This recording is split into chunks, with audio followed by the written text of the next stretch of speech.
San Jeronimo. Si San Jeronimo may taras nga saputon. Sa panahon mo andar ang iyang sapot, dili usahay kapugngan, mugamit siya hait ng mga pulong. Apan sa laing bahin, si Jeronimo maluluyon, mabination, laom og sa labutan, mahigugmaon sa Dios og ang iyang gugma talagsaon. Hugot mainiton siya sa tigpanalipod sa santos nga pagtulunan sa simbahan kun panamas-tamasan.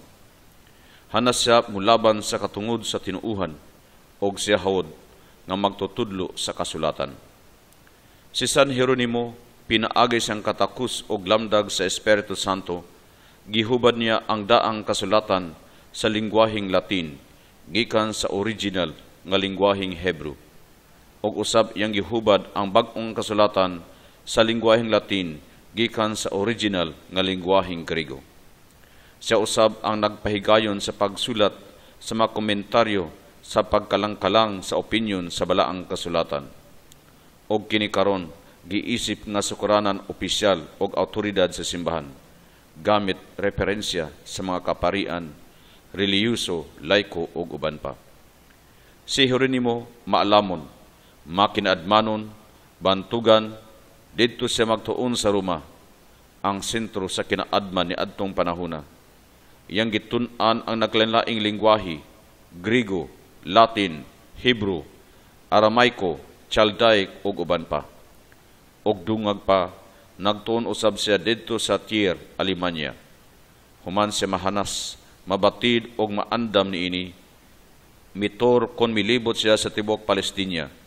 Ang tanang dapit kon suok-suok, nabtan og napuy-an ni Kristo iyang gisuhid.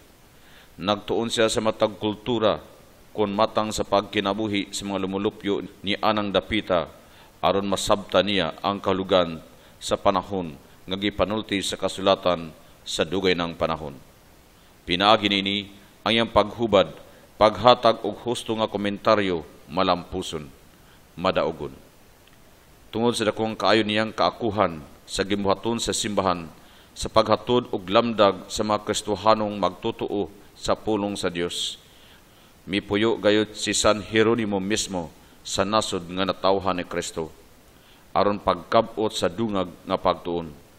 Og didto siya magpuyo sa Bethlehem. Og gani hangtod didto siya mamatay sa Septembre 30, tuig 420 anom Domini. Si San Jeronimo, doktor sa balaang kasulatan og doktor man usab sa simbahan.